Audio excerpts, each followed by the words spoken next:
If you want it, you got it, but how do you got it? Let's talk about property acquisition and transfer. So, how do we get things? Well, in the early days, the ways that people got things were kind of different than nowadays. Number one was discovery. So, right here, we see Columbus arriving at the New World, and he claimed all this land because he's said to have discovered it. So, if you are the first person to discover something, then you own it. So, if you happen to stumble upon new land, then throw down a claim on that baby and it's all yours. But chances are you aren't going to find any more new land nowadays. Most of that's been mapped, but best of luck to you. The next way that we can acquire property is by finding things that are lost. So if you lose something and I find it, then that thing is mine. However, asterisk, if the original owner claims the thing that is lost after you find it, then it becomes theirs. But if you find something that the original owner never claims, then that's all yours. You are now the new owner of said object. Congratulations. Next, this one's kind of interesting. The next way to acquire property is through adverse possession. Basically, this is best understood through a story. So, if let's call him Freddy Fred Fred. So if Freddy Fred Fred owns this log cabin in the middle of the woods, and then later on he decides that he's going to move to the city. So Freddy Fred Fred leaves his cabin behind and he moves to the city, and he doesn't come back to his cabin for 30 years or so.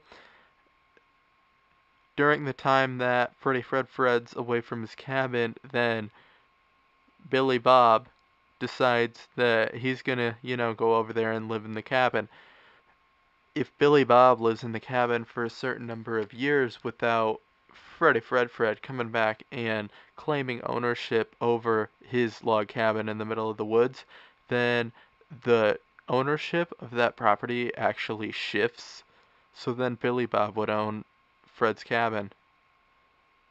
This is a process called adverse possession, and really the purpose behind it is to reward those who, uh, I guess, are kind of thrifty, and to deter people from leaving their property unattended for decades at a time.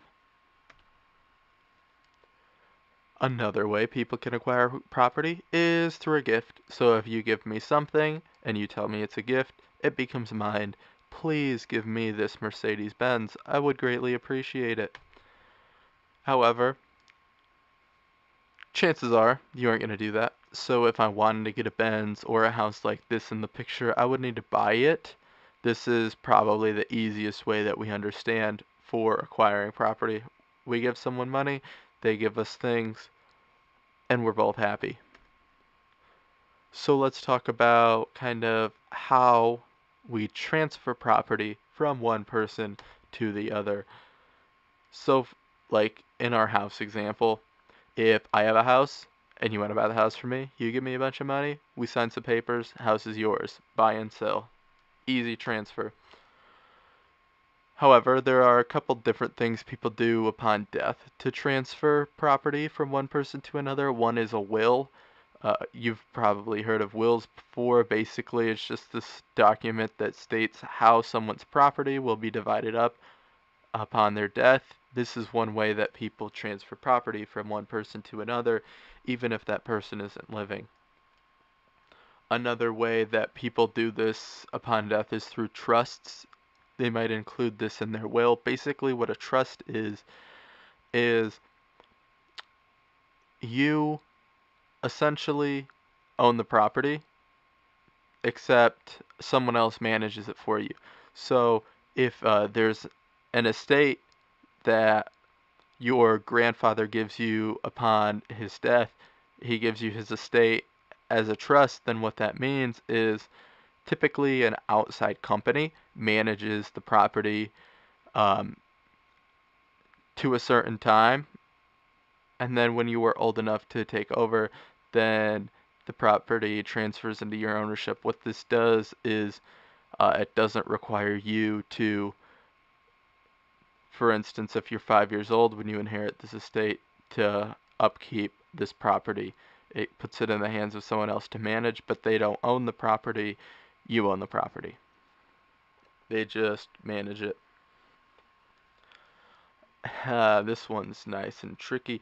So another way to transfer ownership of something specifically from the private citizen to the government is eminent domain.